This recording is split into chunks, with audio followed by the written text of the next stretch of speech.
it's now 6 p.m. Hanoi time. You're here with me, Dai Chang, on VTV News, brought to you by VTV International. Here are top stories for this bulletin.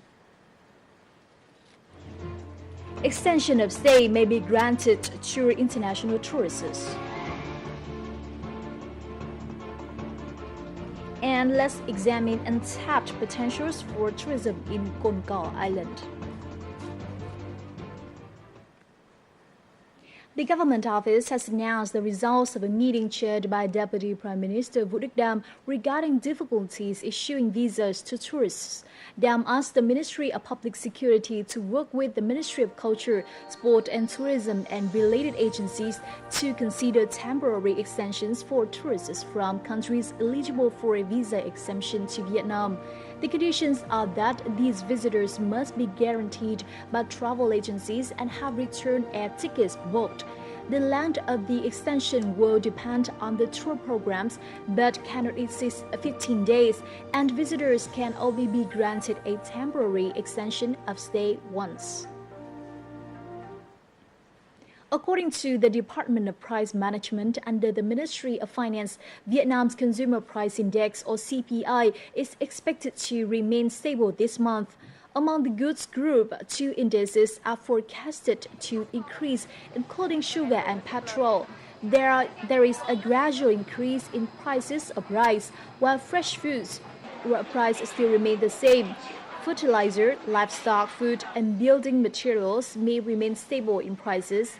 The department also noted that sugar prices might be higher due to an increase of demand in the summer.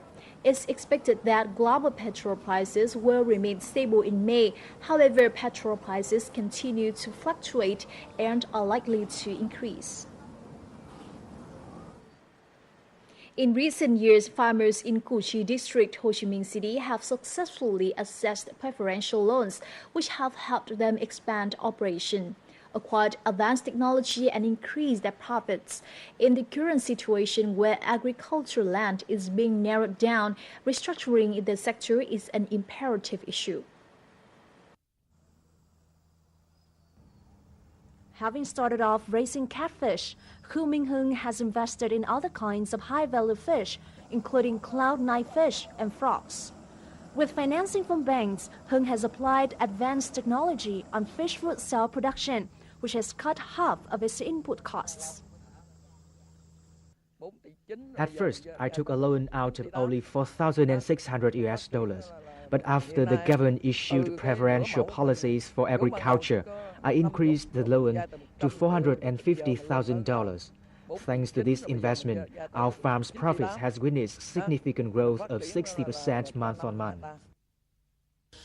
The owner of this orchid garden has taken out a loan of $460,000 for 2 projects in the last 3 years under preferential conditions. With the government supporting 80% of the interest, she only needs to pay interest of 2% each year. With support from the government, we have invested in high-tech agriculture, and many people have that sort of money to make such a vast investment. However, some farmers have expressed concerns about the conditions of loans, administrative procedures for registering, and assistance for operational planning.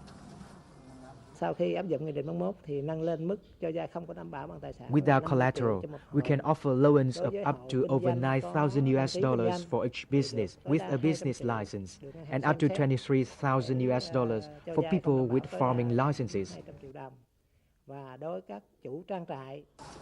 Thanks to support from banks and the government, agricultural financing has risen significantly. By the end of March, the total debts in the agriculture sector stood at $1.4 million, accounting for 3% of the banking system's total debts. We will give priority for agricultural financing and offer medium and long-term credit, especially for projects involving agricultural industrialization and mechanization. According to experts, in order to effectively utilize preferential loans, farmers must take a clear plan for their products, skill, and clients, so they can boost sustainable agricultural development. In an effort to build a sustainable agriculture sector and improve agricultural production, farmers in the central province of Thừa Thiên Huế have been using advanced organic methods on their new seedings and are enjoying the first positive results. According to pig farmers who has used bioproducts, these have improved both the quality and quantity of the pigs. Bioproducts are condensed products produced with nanotechnology and are non-toxic and environmentally friendly.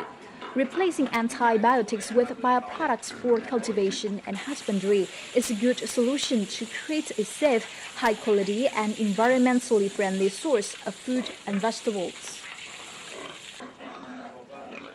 Exotic Vietnam is an intriguing blend of many charms.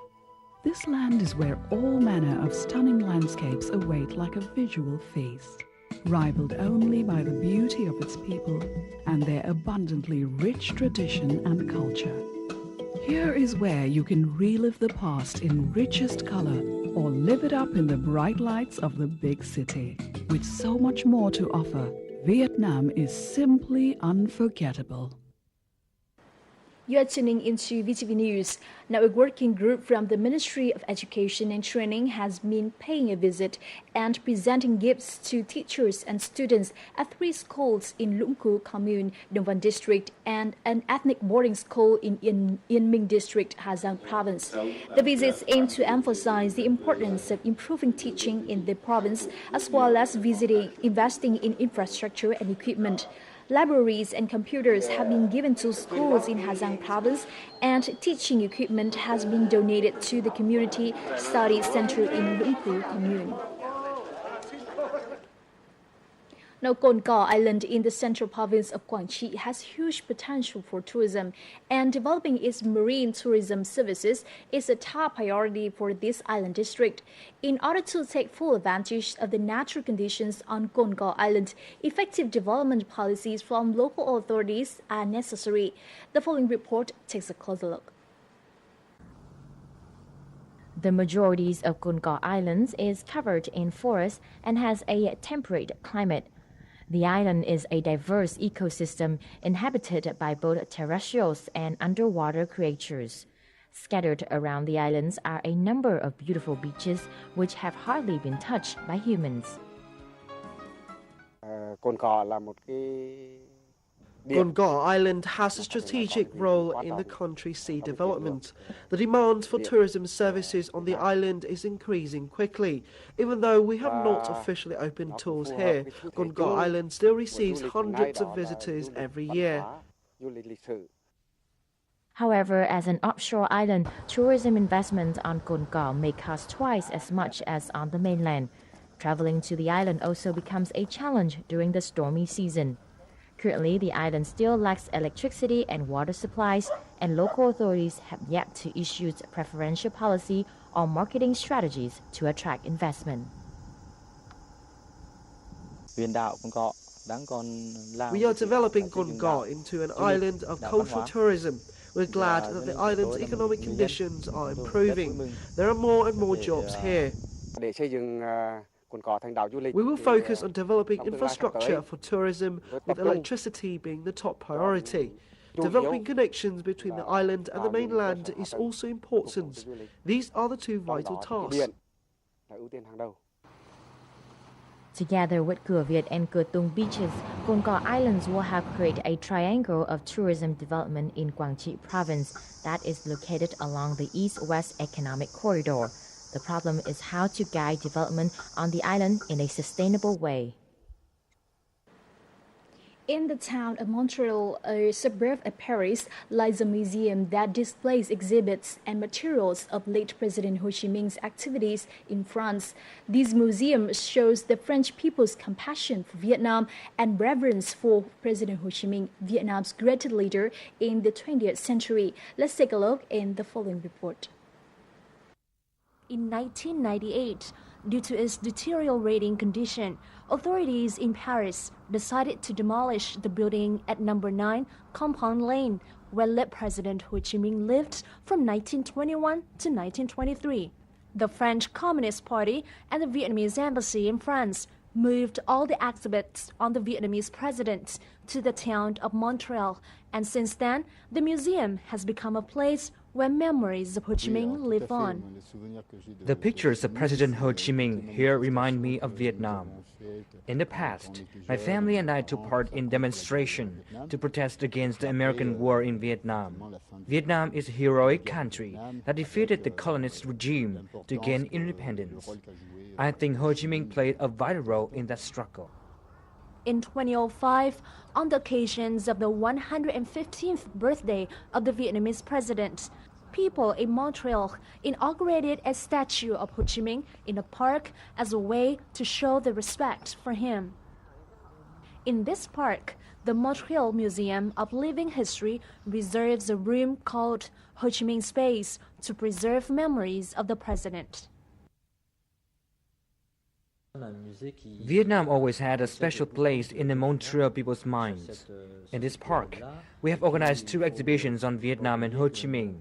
We are also preserving a lot of valuable material that shows the friendship between France and Vietnam. We intend to hold more exhibitions in the future. Now we are working with the Ho Chi Minh Museum in Hanoi to plan upcoming events. More than 100 years after Ho Chi Minh arrived in France in search of independence and freedom for his country, memories of the great man remain intact. And our bulletin now continues with the latest updates on weather scene.